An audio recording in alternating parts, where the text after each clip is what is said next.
Hey guys, welcome back to the kitchen. Today we are sharing a baking basic.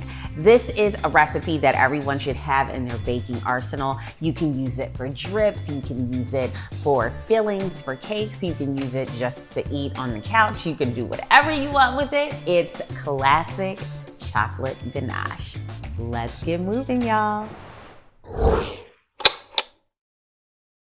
So to make this recipe, you simply need 2 ingredients. You might be wondering, why does this require a video? Well, everybody don't know how to make ganache, and so today I'm gonna show you how to make this so easily. You only need these 2 ingredients. You throw them in the bowl, you put it in the microwave, you whisk into smooth, and then you start eating it. So we're going to use some chocolate chips. You can also use chocolate bars and just chop it up, but here I'm using semi-sweet.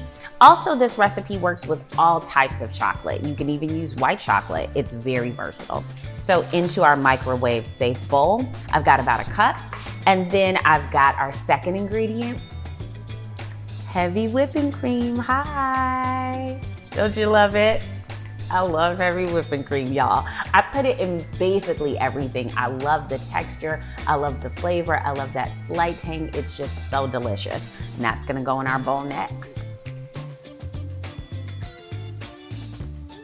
Now I'm gonna pop this in the microwave in 30-second intervals, and then we're gonna get this nice and smooth.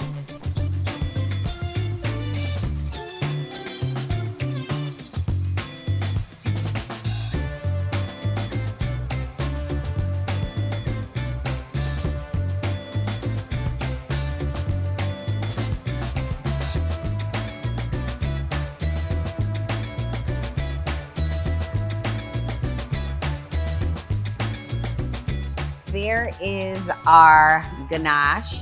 It's absolutely perfect, nice and thick and chocolatey.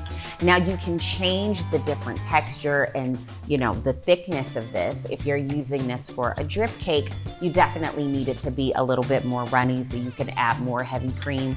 Or if you're just adding this in between layers, this is a really nice thickness, so you get that great coating and delicious flavor with each and every bite.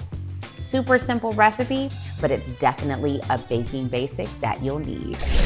Make sure you head to grandbaby-cakes.com to grab this recipe and so many more. And don't forget to subscribe so you can check out my weekly recipe videos.